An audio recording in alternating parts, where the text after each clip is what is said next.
How's it going, everyone? As you can tell from the title of this video, I am finally installing an upgraded turbo on my 2008 Saab 9.3 Turbo X.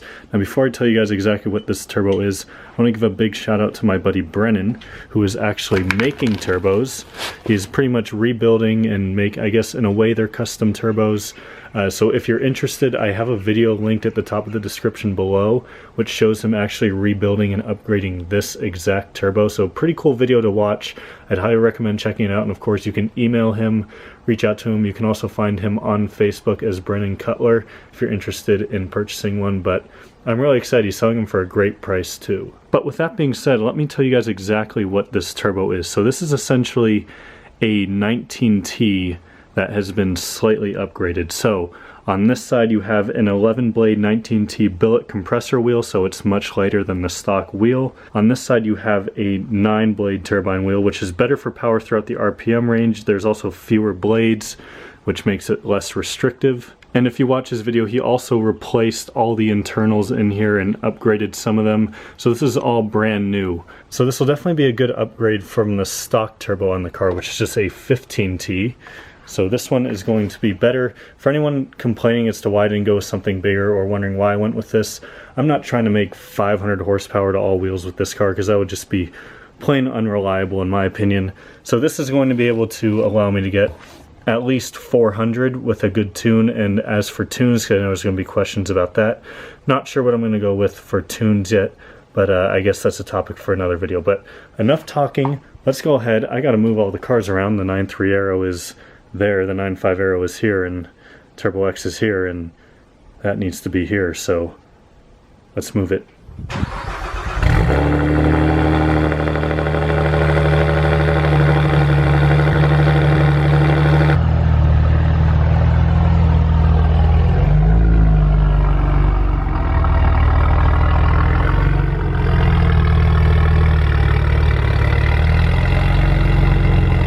So first step is to remove the battery and the battery tray because it'll give us a lot more room to access all of this.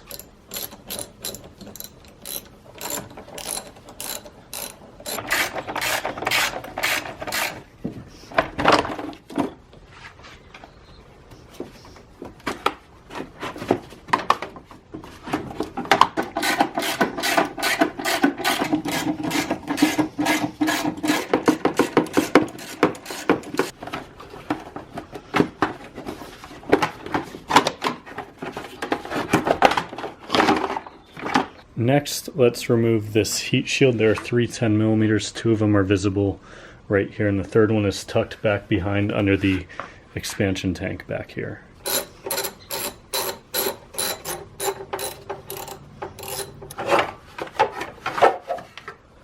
Next, we can go ahead and remove these cooling lines. First one up top here is a 17mm. You will lose some coolant, so I'd recommend putting some sort of tray underneath to attempt to catch it. So I misspoke, this top one is actually an oil line. I noticed that when I took the bolt out, but these 2 on the side here are cooling lines. So these are the 2 that we'll lose some coolant on. No oil really came out. Oh yep, we've got coolant coming out already. Camera's been running for about 3 minutes and it's still kind of draining out, so we'll just go ahead and remove the bottom one now because I'm tired of waiting. Next, there is this little like clip. It's very hard to see. It's right on the top of that line there. I'll put an arrow on the screen pointing to it. I'm going to grab a pair of needle nose pliers and pull that off. I'm going to remove this intake hose right here that goes in the turbo. There's just a little hose clamp right there. So I was about to pull this out right here, but there's I think it's a 10mm right up here that this is connected to, so if I remove this, it should be good. The smell of coolant is just, it's giving me flashbacks. Okay, that pops right off. We've got all that room there. So that'll pop out thankfully with a decent amount of force. Won't have to pry it. Now I'm going to disconnect the charge pipe that goes from the intercooler to the bottom of the turbo down here. Kind of hard to show, but shouldn't be too difficult. depending on where the hose clamp is oriented, which of course I oriented it in a spot that was easy to get from the bottom of the car because that's how I put it on, and not from the top, so this should be fun. Next I'm going to pop this off. There we go. Now time to take off this bolt which holds the two sides of the turbo together. There's one of those on each side. I'm going to loosen this one first since I have access to it.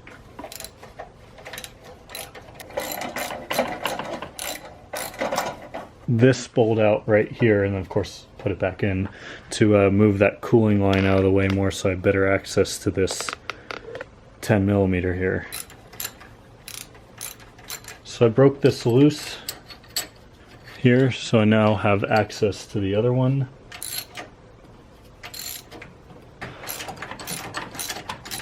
Pull this side off.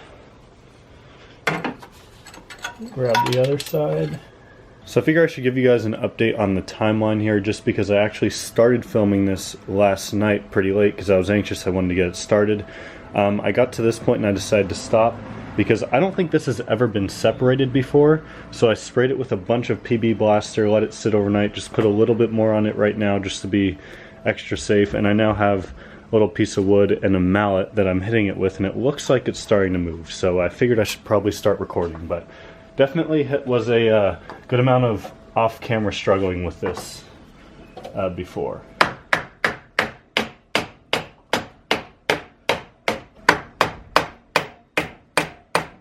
So it's pretty clearly separated right there, which is what we need.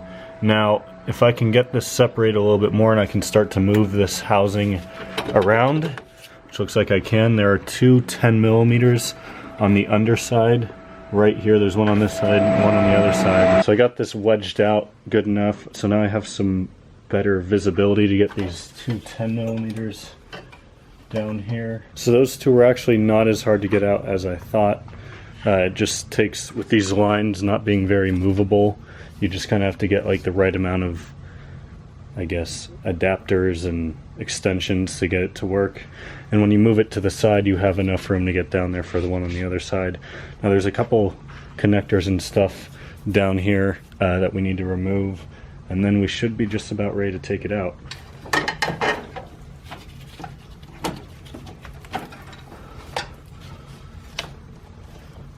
So now with this out, I can see these last two connectors. Definitely the better way to do this. So I could feel them, I could see how they need to come undone. I couldn't see them, and now it took me about 10 seconds to do it that way. There is one more hose right here connected to it. So now we need to swap over a couple parts onto the new turbo.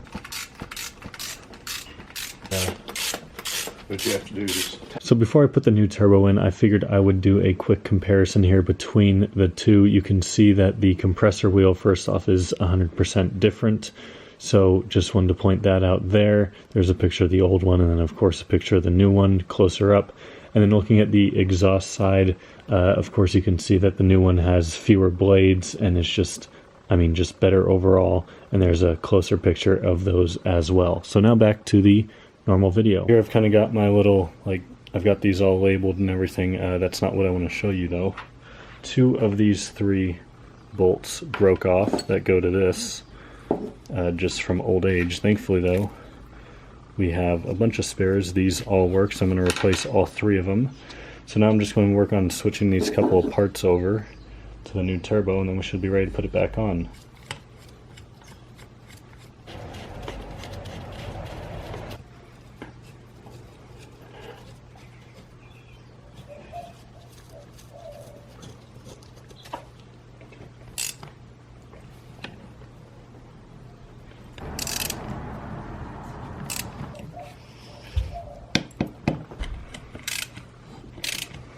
On thread, so I guess it seems okay. So with this surface all cleaned up here, we're ready to, I guess, drop the new turbo in.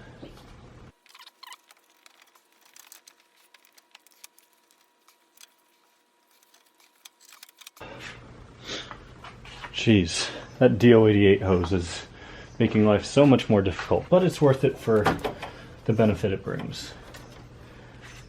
Now there is one little notch that you'll see, it's on the exhaust housing that needs to line up here. I just rotated it, slid right in. That was pretty simple. So I guess we'll start by doing this all in reverse order, which means I'll plug all these things in down here first because those were kind of hard to get to. And I'll slide this gasket in here and hook that up. That was quite the struggle to get those two bolts in underneath there. I dropped them about 1,000,000 times and it was not fun. But it's done nonetheless, so let's continue on with the reinstallation.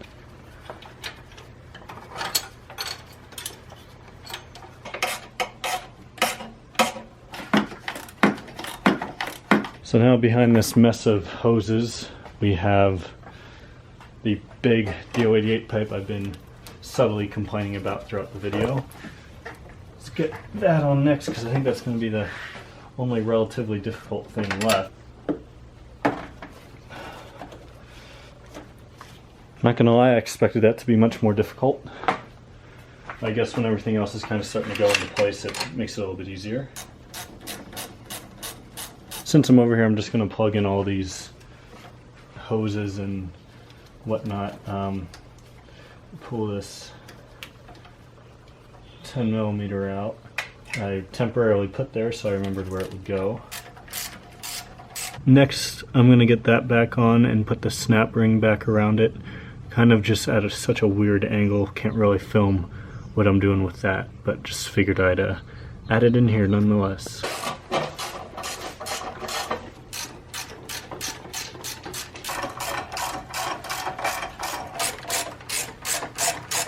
So a slight problem, you might notice the engine cover is off now, and that is because this breather hose, it runs from right here, comes around, and goes in right here. It's wrapped in foil. You probably saw it earlier in the video. Well, when I took it off, I heard a little snap. So that'll pop out, thankfully. And I figured, you know, nothing was wrong. But when I went to put it back on, it broke again. So then when I removed it here, it broke again. So it's now in 3 separate pieces. But needless to say, this hard plastic line broke. I need to order a new one. But that doesn't mean I can't put pretty much everything else back together. So I'm going to do that now and pretty much wrap up the video. But figured I'd let you guys know that broke. It's only about $15 on eEuro parts.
So there you have it, guys. The car is all back together with the exception, of course, of our friendly broken pile of trash hose here. So like I said, new one is on order. By the time you're seeing this video, it should already be here and be installed. So fingers crossed that all goes well. I'm excited to start the car, drive it.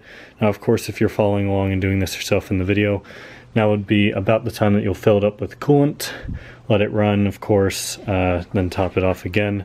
With that being said, that's all I've got for today, guys. I'm really excited to, first off, drive this, and second off, figure out what tune I want to go with, and go from there.